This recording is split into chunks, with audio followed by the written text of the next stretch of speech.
Seandainya ada uang 500 juta yang tiba-tiba kalian terima, apa yang bakal kalian lakuin? Apakah beli mobil baru, jadi modal buat bikin usaha, atau ditabung terlebih dahulu? Tentu jawabannya macam-macam, tapi yang jelas apapun pertimbangannya, pasti itu semua udah dipikirin dalam-dalam. Dan itulah pertanyaan-pertanyaan yang ada di ilmu satu ini. Tapi meskipun erat hubungannya, ilmu ini gak cuma bahas soal uang, tapi lebih besar daripada itu. Kita akan belajar ilmu yang sebenarnya ngajarin untuk bikin keputusan terbaik dari berbagai pilihan yang ada. Jadi, siap-siaplah belajar ilmu yang ternyata udah ada sejak manusia ngebangun peradaban. Sebuah ilmu yang akhirnya mempengaruhi dunia dari sejarah, budaya, bahkan politiknya. Ini dia ekonomi.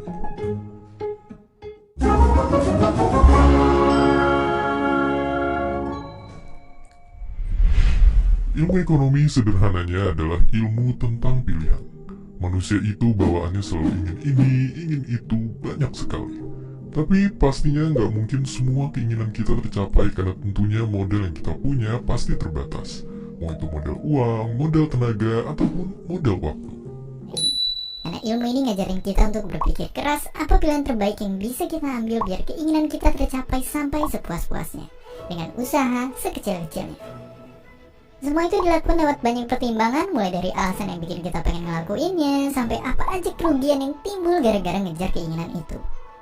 Dan disadarin atau enggak, dasar-dasar ilmu ekonomi sebenarnya kita terapin setiap hari pas kita dihadapin pilihan. Tapi bedanya kalau udah berurusan sama benda ini, tentunya pilihan kita nggak boleh diputusin pakai perasaan aja. Supaya akurat, kita bisa pakai angka-angka dan data. Dan ini diterapin di semua kegiatan yang berhubungan sama keuangan. Gak cuma di warung, tapi juga perusahaan besar, bahkan sampai di tingkat negara. Ya, bisa kita anggap ilmu ekonomi itu penasehat kita. Tapi pastinya wujudnya bukan kulit kerang yang bisa ngejawab pertanyaan, melainkan grafik, angka, dan diagram. Ilmu ekonomi jadi alat yang bisa kita andalin untuk ngadepin pilihan-pilihan sulit tentang mengelola keuangan. Dan itu gak cuma sekarang, tapi juga dari dulu, bahkan hingga ke masa depan. Dahulu kala bahkan ketika uang belum ada, ekonomi lahir dari perdagangan. Maju selangkah dari sistem barter, orang-orang Mesopotamia biasa nitipin harta mereka di kuil supaya aman dan sebagai gantinya dapat surat jaminan tanda penitipan. Surat inilah yang kemudian saling dipertukarkan orang-orang dan seiring waktu pun jadi layaknya alat tukar sendiri. Alat tukar resmi pertama yang dicatat sejarah muncul di daerah bernama Babilonia, tapi bentuknya bukan uang, melainkan logam perak. Tiap kali belanja, kita mesti nimbang berat bongkahan peraknya dulu.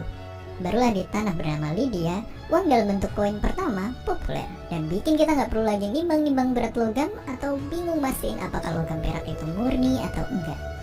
Sistem inilah juga yang kemudian dipakai Yunani dan Romawi kuno. Kalau uang yang kita kenal sekarang ada wajah-wajah para pahlawan, itu semua berkat raja yang satu ini yang maksa semua orang nerima dipakainya uang tersebut. Karena kalau ada yang nolak, itu sama aja kayak merendahkan sang raja. Sang raja lalu runtuh, tapi caranya bertahan. Tentara yang besar bikin persebaran ekonomi yang kuat. Itu pula yang bikin kerajaan Romawi berjaya karena punya pasukan tetap yang digaji dengan garam atau bahasa latinnya salarium.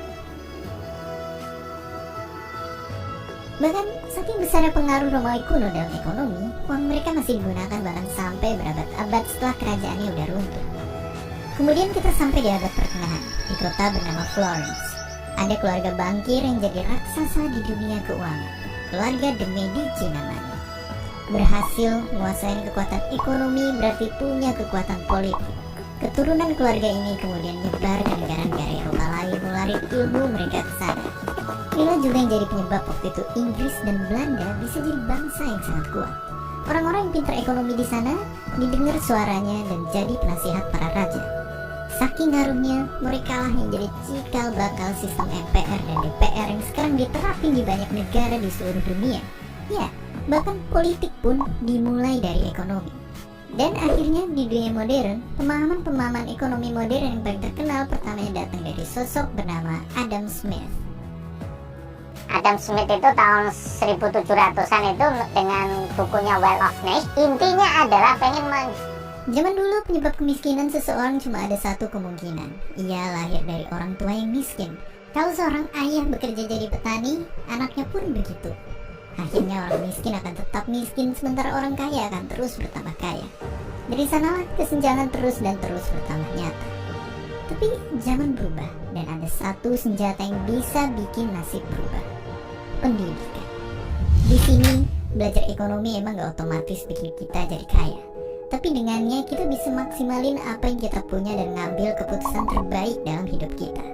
Kalau di awal video ini kita cuma bisa memilih, ilmu ekonomi juga ngasih tahu satu hal, bahwa nilai itu bisa diciptakan lewat jasa maupun perdagangan.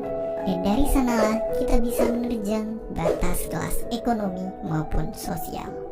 Itulah dia ilmu ekonomi yang menjadi alasan suatu bangsa bisa maju sekaligus alasan suatu bangsa bisa hancur kalau nggak pinter gunainnya.